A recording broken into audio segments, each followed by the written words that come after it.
तो आज का टॉपिक जो है वो एक्सपोनेंशियल क्वेश्चन को, जो एक्सपोनेंट्स होते हैं उनको कैसे सोल्व कर सकते हैं हम। तो यहाँ पे देखें, यहाँ पे दो वैल्यूज हैं, 5 के ऊपर पावर 2 है और 5 के ऊपर पावर 3 है, और बीच में क्या है, मल्टीप्लाई साइन।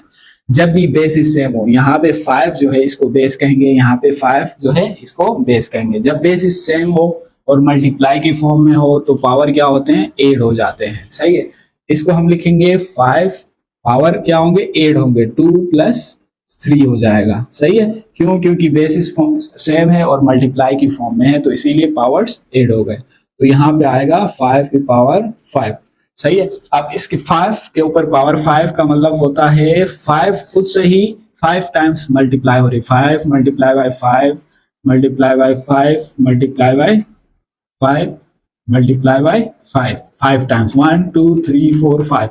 तो इसका जो आंसर आएगा 3 1 2 5 आएगा। सही है, 5 5 जा 25, 24 5 5 जा 125, 125 5 जा 625, 625 5 जा 3125 इसके बराबर होता है। तो ये आंसर आ गया।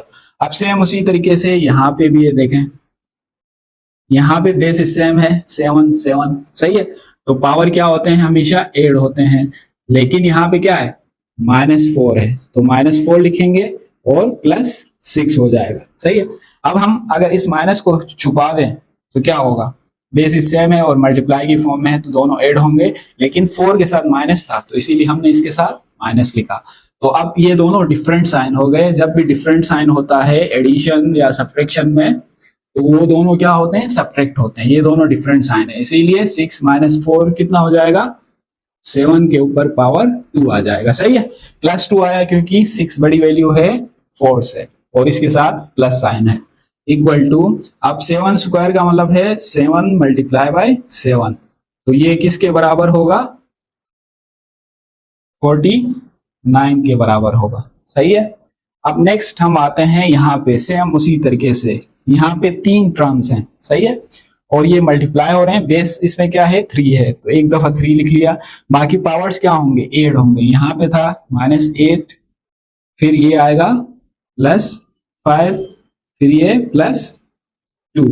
सही है, तो अब देखें यहाँ पे माइनस था इसीलिए हमने माइनस लिया। वैसे बाकी अगर माइनस को हम छुपा दें तो बाकी सारे पावर्स क्या होते हैं, ऐड हो जाते हैं, लेकिन यहाँ इसमें -8 था तो इसीलिए माइनस आ गया इसके साथ। उसके बाद हम क्या करेंगे, ये हम सोल्व करेंगे, ये दोनों सेम साइन है तो प्लस होके 7 हो जाएगा, और ये माइनस साइन है तो 8 - 7,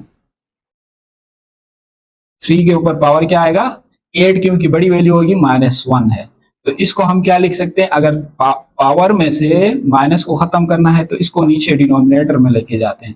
जब भी ऊपर से नॉमिनेटर से डिनोमिनेटर में या डिनोमिनेटर से नॉमिनेटर में वैल्यूज को लाते हैं तो तब हम क्या करते हैं, इनके पावर का साइन जो है वो चेंज करते हैं। तो सेम मैंने भी यहाँ किया, ये इसके नीचे कुछ नहीं है तो 1 है, इसको मैंने 3 को कहाँ लेके आए, नीचे डिनोमिनेटर में, तो इसका पावर ऊपर -1 था तो नीचे यहाँ पे लेके आए डिनोमिनेटर में, तो क्या हो गया, +1 हो गया। अब +1 लिखो या नहीं लिखो ये अंडरस्टूड होता है। सही है, अब से हम उसी तरीके से यहाँ पे, ये हमारे पास अल्फाबेट है अभी ए। सही है, अब बेस क्या है, हमारे पास ए है, और ये दोनों आपस में क्या हो रहे हैं, मल्टीप्लाई हो रहे हैं, तो पावर क्या होंगे, 8 होंगे, 4 + 3, ये इक्वल होगा a की पावर 7। तो इसी तरीके से आप जो भी एक्सपोनेंशियल प्रॉब्लम्स हो, सही है, उनको सोल्व कर सकते हैं। तो थैंक यू फॉर वॉचिंग।